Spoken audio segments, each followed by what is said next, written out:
teori yang ada ya. Nah, ada dua kata, ada teori, ada akuntansi, dan ada positif. Ada tiga kata ya, PAT. Itu bukunya ada, yang nanti Anda baca buku Watt and Zimmerman itu. Watt and Zimmerman. Di belakangnya saya terangin isi buku itu apa. Jadi ada tiga kata, teori, akuntansi, dan positif. Itu muncul dari perkembangan animal rasional.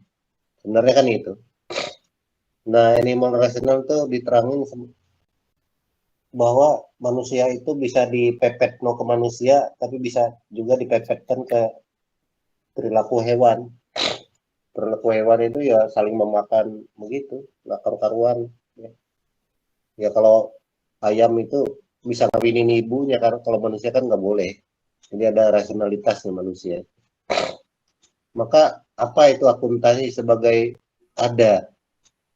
Jadi teori akuntansi positif itu ingin menjawab itu. PAT itu positive accounting theory namanya. Ingin menjawab akuntansi sebagai ada.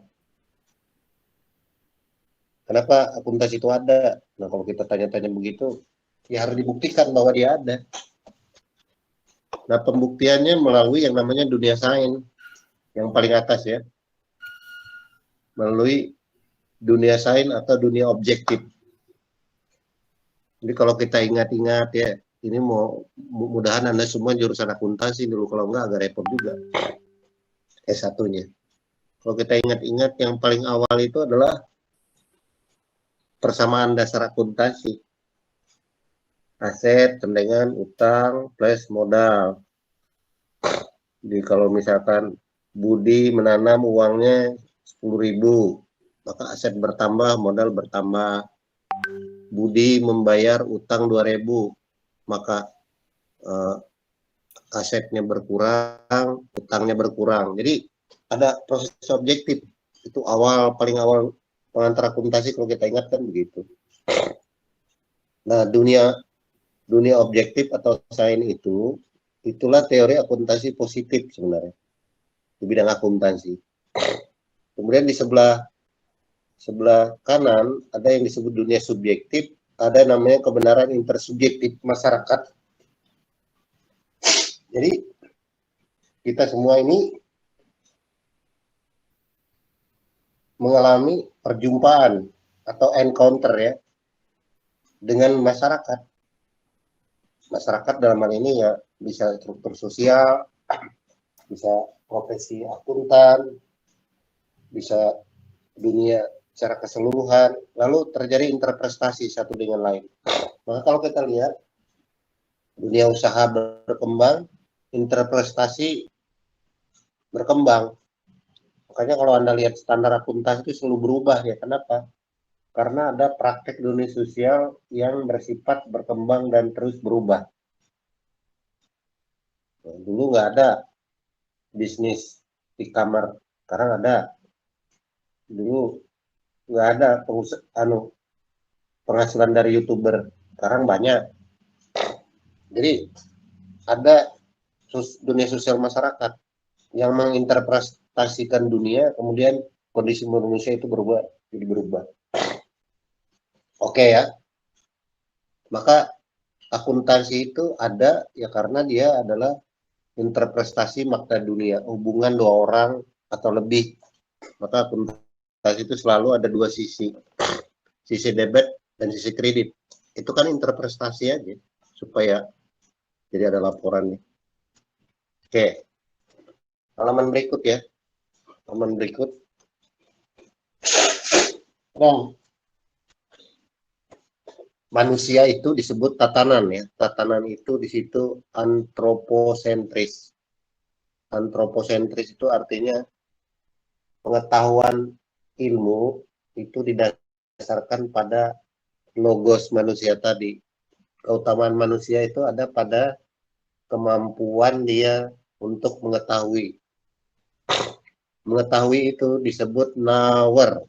Knower itu subjek ya. Kemudian yang diketahui known pakai huruf N ya. Jadi ada knower, ada known. Nah, yang ketiga ada knowing. Knowing itu proses mengetahui. Kemudian kalau di total, knower, known, knowing, nah itu menjadi knowledge. Nah itu ya, paham ya.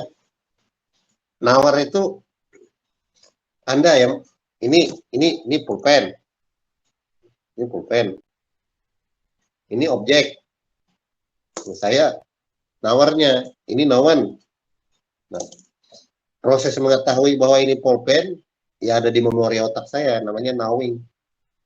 Nah, kalau di total 3 itu menjadi knowledge. Nah, itu tatanan cara manusia berpikir ya, paham ya? Jadi apa yang nampak di depan Anda itu ya bisa dari pengalaman, bisa dari penampakan, bisa dari persepsi, bisa dari penampilan ya, yang muncul dalam ruang dan waktu. Nah, itu namanya dunia objektif yang oleh Kant itu disebut konstruksi transendental. Transendental itu apa yang ada di memori otak Anda. Ini misalkan ini ya, mouse.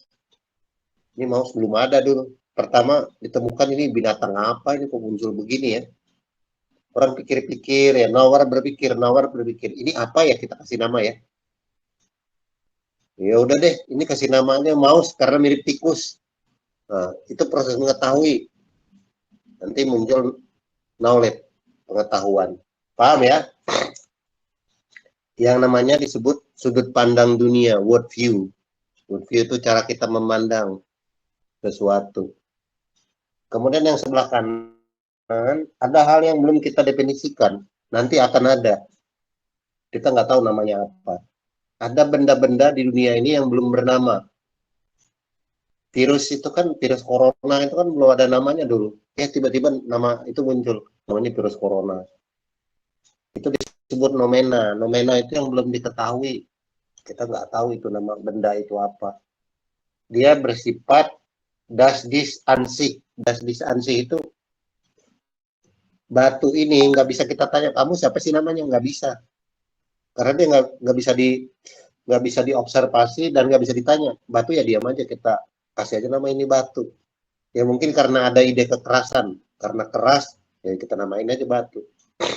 Jadi banyak hal di dunia ini benda-benda yang belum bernama. Nah, itu namanya nomena. Dulu awal-awal orang bisnis nggak ada yang namanya leasing. Ya udah dibikin namanya leasing. Dulu juga nggak ada namanya penyusutan seperti yang saya tanya itu ACRS, MACRS, nggak ada. Pokoknya garis lurus saja. Harga pokok, ini nilai residu, bagaimana semanfaat, udah garis lurus saja. Tapi muncul metode banyak itu. Ada perolehan dengan pertukaran, pertukaran sejenis, pertukaran tidak sejenis. Kemudian ada lagi membeli dengan kredit, membeli dengan tunai, dan seterusnya. Jadi itu disebut perkembangan kehidupan objektif masyarakat. Namanya Lebenswelt. Lebenswelt itu begini kalau nggak ngerti ya, supaya lebih mudah. Contoh ya, teman-teman. Air. Nah, coba air itu apa? Kalau di kimia, Nawar menyebut Nawar itu orang yang mengetahui H2O. Hidrogen 2, oksigen 1. Ya, 1 nggak usah ditulis. Jadi H2O. Tapi pengertian lain yang bisa nampak dalam intuisi pengalaman dan persepsi, terutama dalam pengalaman ya. Dalam pengalaman bisa berbeda. Pengalaman orang Aceh yang pernah kena banjir terhadap air, mungkin trauma, nggak berani ke laut ya. Takut kalau lihat laut. Air juga, tapi orang takut pergi ke laut. Atau pengalaman orang yang lagi dalam keadaan menjadi supi, lagi pengen puasa, lihat air, waduh, pengen minum. Jadi pemahaman antara orang yang pernah kena tsunami dengan pemahaman ilmu kimia dengan pengalaman orang sufi yang puasa berbeda. Karena itu air itu adalah substansi disebut benda. Tapi kategorinya kita buat bisa beda-beda. Ya kalau nggak ngerti sama aja dengan Mas Mas Rizan ya. Mas Rizan ini kan kita buat kategori. Mas Rizan siapa sih? Dia masih WMB. Kebetulan pas kuliah hari ini. Nah, ntar malam dia adalah anak dari